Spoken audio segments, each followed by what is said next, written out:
Well, good morning, and welcome to the BlueGamer Bluecast Morning Show for April 15th, 2024. I'm your host, Adam Blue. Each weekday morning, I'll dive into the latest gaming news and talk about what I've been doing gaming-wise, and also share what you've been doing. In fact, leave in the comments anything you played over the weekend. I'm really curious what people are playing regularly, and I want to show off what I've been playing. Yeah, and we'll dive into the latest news as of this morning. Some of it brand new to me, but I'll give my commentary and years as a professional game player. Again, is it really professional? Because it's not like I ever got paid for it. Just that obsessive game player. But yeah, let's first start with what I've been playing. So, luckily this weekend I did very little in tinkering with the retro handhelds like I've been doing lately. I pretty much got it, and actually I left it upstairs. It's that Galaxy S20 FE with the GameSir G8 Odyssey. I think it's GameSir Odyssey at least. G8? I don't know. Controller, which I think is the best combination. And I've created what I think is the ultimate gaming handheld actually on there. And so because of that, I actually did spend more time playing games, but I didn't play a whole lot because some other things we ended up doing this weekend anyway. But let me show what I kind of use, and I'm going to switch to my screen share. So this retroachievements.com, it's very cool because this is a way to actually get achievements for old games. Like within emulators, you can sign in. Most emulators have built in the retro achievements API, so you can just sign in, start tracking. What's cool about this, and what I've always used achievements for a lot of times, is track games. Sometimes I'll play a game and stop, but years later go, oh, where was I? You know, get an idea of where I was, what I've done. So looking at the last 5 games I played, according to the retro achievements, so the X-Men arcade game, X-Men has now been a thing since the show is back, and the show is so much better than I expected. It's really gotten me back into X-Men. But what's interesting is, look, there's a lot of things I get into that my kids don't care about. Gundam, for instance. Kids don't care. But X-Men, my youngest loves X-Men. Like, I guess, and it's more, I think, the movies, the live-action movies more than anything, which is very interesting again. It seems like there's this Western thing about animation not being taken as seriously, even for a young kid. He's at the age where it's like, moving away from the kid stuff and getting to more. I mean, it's the same age that I got into X-Men. So, what we did was we went to the comic book shop and we were like looking at comics. He got into that. But anyway, so he wanted to try an X-Men game, and I said, well, there's this arcade game. And I had my handheld emulator right next to me, so I just loaded it up and gave it to him. And then I saw where it was like, press start for second player, and I'm like, hey, wait a minute. And then I got my, I just quickly grabbed this, which I hadn't synced with that phone yet. And then I went in, just while he's playing, we paused, I went in, added this, and then second player, and then we ran through and completed the entire X-Men game. What we realized when I was done, though, is that there's this option called hardcore mode that for some reason on the emulator on my phone, the arcade emulator, I think it was Final Burn Neo, or it's in RetroArch, but within that core, it was set to have hardcore mode off, so it didn't track the achievements. Now, it tracked when I tested it before, luckily. I think because I was on my desktop. That's another thing with doing these emulators across devices is like, yeah, I can sync my saves, but then I got to sync my settings, so it's usually manually setting up on each one. It's kind of annoying. And then it's funny, I played through Alien vs. Predator on arcade because that was what I was troubleshooting. For some reason, I couldn't get this to work. This is one of the more touchy games that requires a specific ROM set to go along with a specific emulator. I got it to work and then sat there and just played through it and beat it. And then my older brother had then messaged me. I'm within 5 minutes of me beating it, saying, hey, remember that Alien vs. Predator arcade game? How can you help me figure out how to get to play it? And I was like, oh my god, like, how crazy and random is that? But also, I played SD Gundam Force. This is something I'm going to review for my Gundam channel because I wanted to get into more of the Gundam games I'd normally ignore. And this was actually pretty neat. SD Gundam, SD means super deformed, so they look, you know, kind of the early 90s, late 80s style pixel art because they couldn't make things detailed and realistic. and they kind of keep that look. So it's like the chibi, cute look, but it's a side scroller, a brawler, not a fighting game, but a brawler, like a Double Dragon Final Fight, and that's really awesome. And then I played some more Harmony of Dissonance. I did beat this, but during this whole thing of troubleshooting and combining my emulators and ROMs, I accidentally cleared a save or deleted a save, but I had one that was near the end. So I just kind of went in there to mess around. And then Circle the Moon is my next one that I was going to start with. I don't know for sure. I might want to try to go back. I'm still debating because I might go back to the other ones and try to like 100% them. But at the same time, maybe I should be playing a completely other game. So let me see, just in case because there was more I played. Let's see. Blade on Game Boy Color. That was fun. And no achievements yet, so maybe I can make some. I'm actually shocked about this Blade game. I'm going to have to do a complete video review of that. And then, I was playing just some other X-Men games, and nothing really stood out here. One main theme with all this, starting with, like, I would say the Star Wars trilogy, X-Men Reign of Apocalypse, Blade, and SD Gundam Force, is double tap to run. I love games that have a double tap to run because I feel like I'm really in control of my movement. And yeah, it's interesting. Some Castlevanias, I don't think do that. They do it where it's like an extra button that's a dash. But I'm going to dive more into these games. Double tap to run is a fun concept with a brawler. It kind of helps give you control because you're basically controlling the game in terms of speed. So that was on the retro gaming I did, and then let me pull up Steam real quick, see if that shows up here. Yeah. So one main thing I did this weekend, I only played about an hour of Dragon's Dogma 2, but what it was I was at the last boss, and I told myself I'd take a break and come back to the last boss. And the last boss seems like it's pretty easy. When I went to the last boss, I didn't know I was going there, so I don't have any inventory or anything that I could really use to help. And it's set up to where like I don't have to fight. So I was like, yeah, you know what? Instead of fighting the last boss, let me just go and do some other missions that I meant to do. And doing that, I realized, okay, this is the fun of Dragon's Dogma. It's not when, okay, I have this boss I have to beat, or there's this mission that I'm trying to figure out. It's more of when I'm in the world and then I'm going to a mission and then just random things happen and then it unlocks another mission. And then like, that's what I love about the game. I don't want it to end. So I'm glad I took about almost 2 weeks off of that game. Or maybe, I don't know how long, a week or 2 weeks. But coming back to it, God, that game is so good.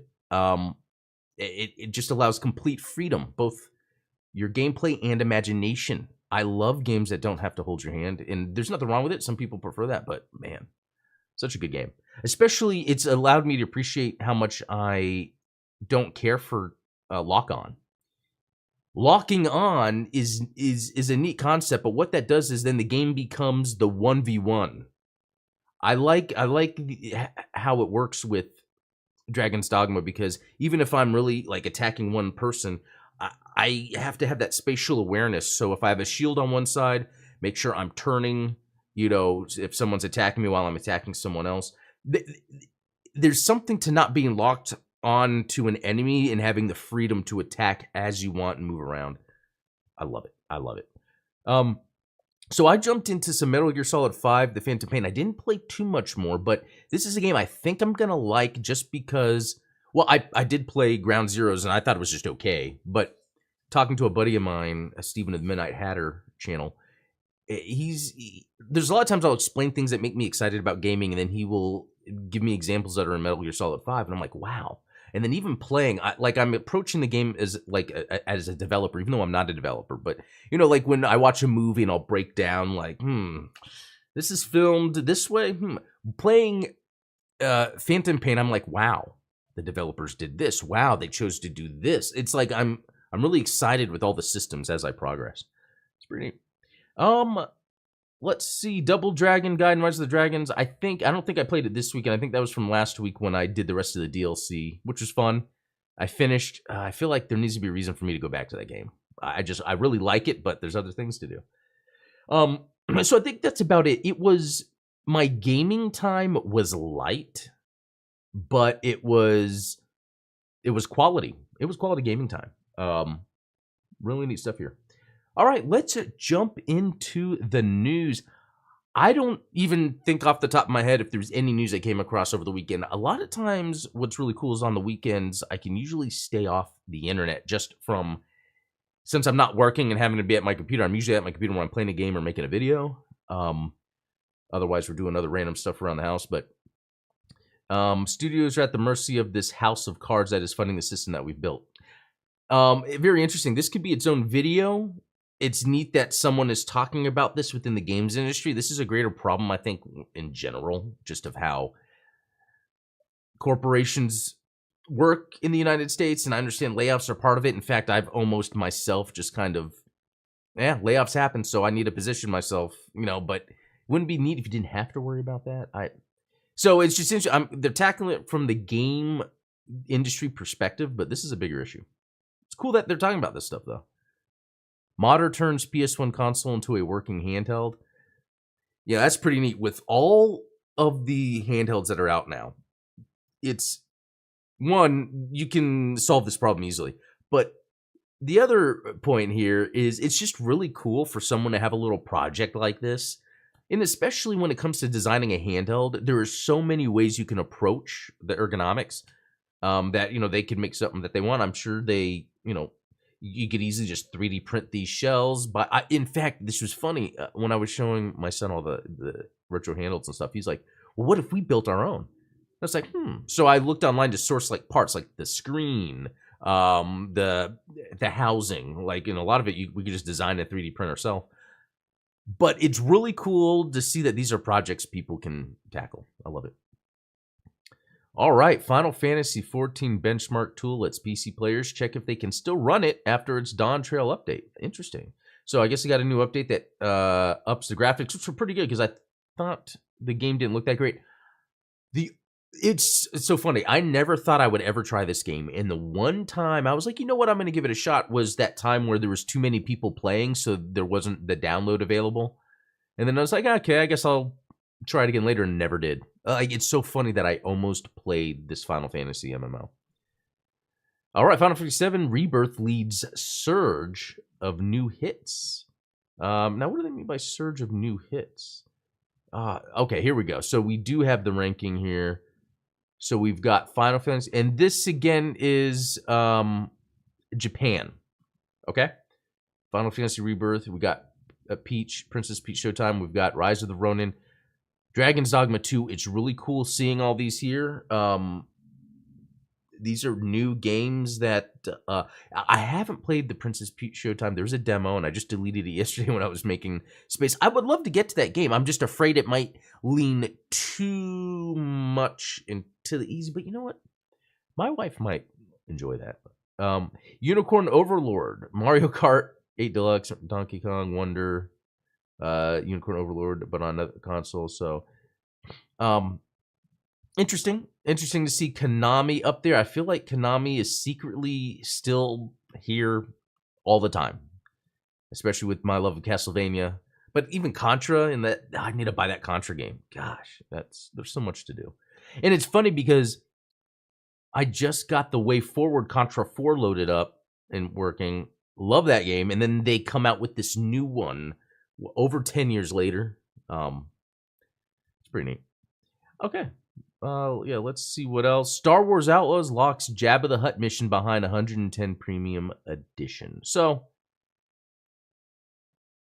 that kind of just border on crappy. Like if there's some really cool content that is almost an expectation of the platform, the game, the world, but that's behind a paywall.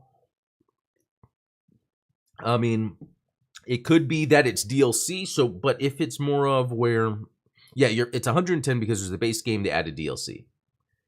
So if you get the game and play it, like it depends how it works. If this Jabba mission is more integrated with the main game and then I just come up to a paywall, that would be disappointing. But if it's more of just this extra thing that opens up, that's fine. I just think making it about Jabba the Hutt this early just looks bad.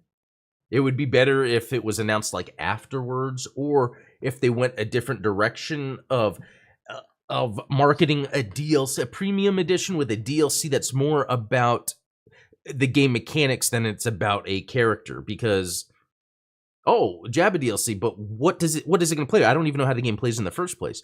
If they announced a DLC that was more like an unlock an area that allows you to farm XP more or something along those lines, then that makes more sense. But it's still and again, like, it's gameplay. It's different than in Fortnite, because when you have cosmetics, that's one thing. But this mission, it's a mission. I feel like that's too much like base content to keep behind a paywall. I don't know. We'll see. Again, a lot of these, when it comes to video games, there's so many assumptions you can make until a game comes out. Like, I thought Helldivers 2 was a bad idea until I played it. And that's the key. A lot of the times we don't get the ability to play these games. We're just seeing what's being marketed. And usually how it's being marketed is not necessarily for people that read or listen to a channel like this. Because we have, I guess, more specific tastes when it comes to games. Fallout games sees Steam player counts more than triple following the TV show release. I get that. So I started the first episode. I haven't even finished it yet. I really liked what was going on.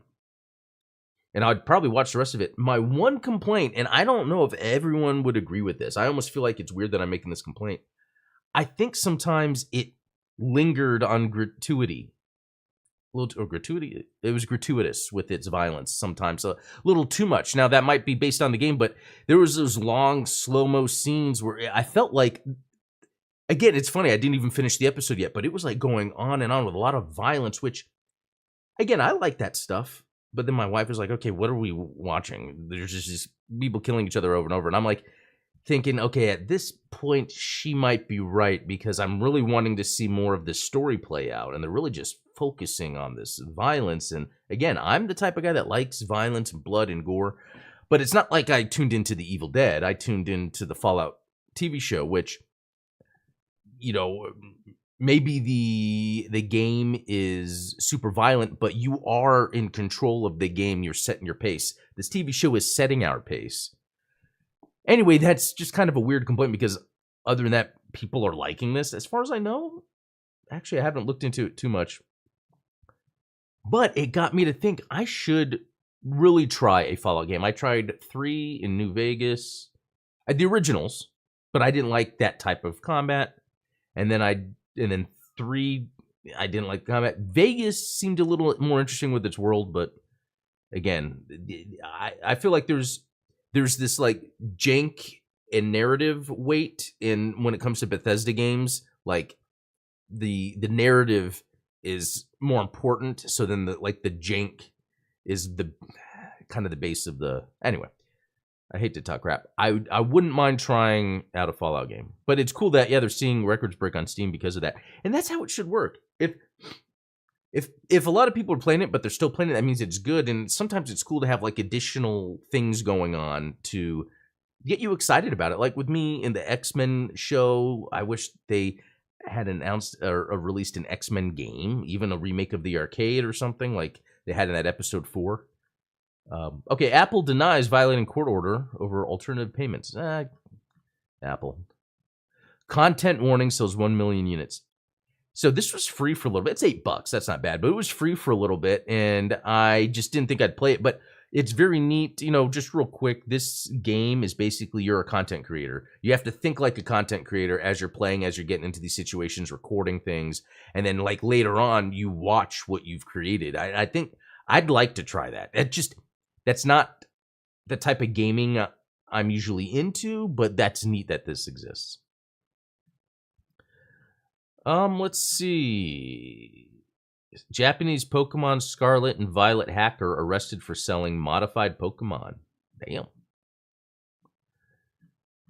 Helldivers 2 tops the PS5 PlayStation Store download charts in March. Makes sense. Good for them. Let's see. Helldivers 2, MLB The Show, Dragon's Dogma.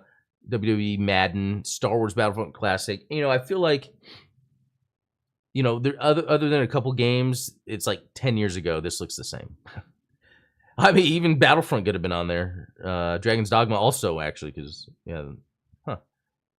PS4 with Minecraft and Red Dead Redemption 2 and Arkham Knight. Interesting.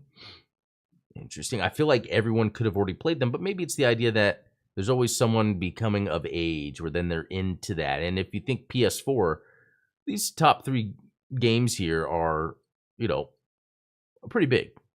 I remember playing through Arkham Knight. Thought it was okay. PSVR 2 games, but yeah.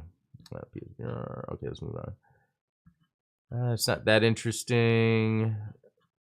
Charts are only interesting to a point. Former Blizzard boss suggests players should be able to tip devs after finishing a game. I don't know about that. That seems pretty desperate. But, I can see kind of like that Kickstarter crowdfunding model. What if there's a way when a game comes out, you can maybe donate, but that maybe gives you credit on a game. I'm talking about these big AAA games, gives you credit on a game, or does allow some special cosmetics that, it's stuff that I don't really care about. But that's the thing. Sometimes there are things that you are passionate about that you want to support. Like Double Dragon Gaiden, did I buy 2? I bought it for 2 other friends. And I already had bought myself a copy after already owning a copy, because that game is just exactly what I want out of gaming. EA's Black Panther game will be open world. Okay, that's cool. From a job ad. That's neat. Let's see. Persona 1 and 2 remakes are coming, it's claimed, I bet. I mean, that game seems to be wildly popular, even though it's not something I could see myself spending my time with. Let's see. Anything else? Fallout London delayed as next-gen update threatens to break it. Interesting. So one, that's cool. Fallout London. I don't think I've been paying attention to that too much. Next-gen update threatens to break it. Yeah, if it's a Bethesda thing, I get it. So here's the thing about next-gen. I do think we're going to see some big things that if you want to take advantage of it, you need to rewrite your games, because I think a lot of it is going to be software-based in terms of algorithms, different software techniques that you're going to have to code for. And, a lot of these games are using like CPU or processing power. And so, because we both, Xbox and PlayStation both said their next consoles are going to be super powerful. I think it's because between AMD, NVIDIA, and these console makers, they've found how they can use software to really make things look really good. And I think it depends where you are in your development of something. I think anything that's in mid-development right now is probably seeing what the next-gen consoles are going to do, and they're like, wow, we got to change things, implement things differently. I mean, I think that kind of speaks to why Microsoft made it so public right now out of nowhere about the forward-proofing games, making sure everything is backwards compatible, because I think, they went through that whole backwards compatibility thing, which I praise them for with the original Xbox 360, Xbox One, making things as BC as possible. But then they bring it up again randomly. And it's like, well, yeah, we know that's what you do, but I think they are kind of setting us up for the context of how different the hardware market is going to be, and that there's going to be some challenges with making things backwards compatible, especially if things like right now they're in development might be multi-platform. How much is some of this stuff still going to be made for a PS4, for instance? Crash Bandicoot 4 sold over 5 million units. They're pretty fun. I've never actually beaten a Crash Bandicoot game, but I've played enough of each. Let's see. Just some content warning stuff. Helldivers 2 won't be getting transmog. What is transmog? A highly requested customization feature, transmog, won't be coming to Helldivers 2, according to Arrowhead Game Studios CEO Johan Pildestedt. Hopefully I said that right. I didn't. In reply to a request for the feature on Twitter, Pillis Ted said it wouldn't be coming to the game because it doesn't make sense. We are not doing transmog. Okay. I like how much you're letting us know that this game won't get transmog, but I don't even know what that is. Short for transmogrify, itself a portmanteau of transfigure and modify. Let players change the appearance of armor pieces without affecting their stats. I like that. A lot of game, the game that I think does that really well is Ghost of Tsushima. And some other games, I think even, if I'm not mistaken, you can do that in Souls games. I remember there's a game I was playing where you look at the armor and it allows you to move that stat to another, I don't know. Interesting. It doesn't make sense. It looks different because it has different effects. So, like, on one hand, I think if they want to keep it within the story, the lore, and they want to make it where everyone looks so different, or you can be like, okay, they look like that, they're using that. That's part of like the world informing the player. But the option would be cool to do whatever you want. I don't know, especially if it's just a group of 4 and you can communicate what you have or what you're using. Interesting. Fallout games get 200%. Okay, so that's more detail on that. 200% boost. Wow. Stellar Blade's coming soon. Avalanche Studios to enter collective bargaining agreement with Swedish labor unions. Interesting. So that's good. This could mean this is a way that they can kind of guarantee some work for their employees and get a game out the door. I love this company. The first Just Cause, I think, was incredible. But for some reason, each one after that, there was something about each one after that that didn't have the same... I feel like after Just Cause 1, the other ones were... It was like you were approaching scenarios that were like, okay, here's that scenario. You know what to do. Whereas the first Just Cause was a lot more scattered. I felt like things were more emergent in terms, I don't know, or it could be because it was the first one and I didn't know what to expect. But that first Just Cause, my God, that was so good. Let's see. Square Enix hopes to develop Final Fantasy VII Remake Part 3 in about 3 years. Oh, wow. That gives me time. I've never beat the Final Fantasy game.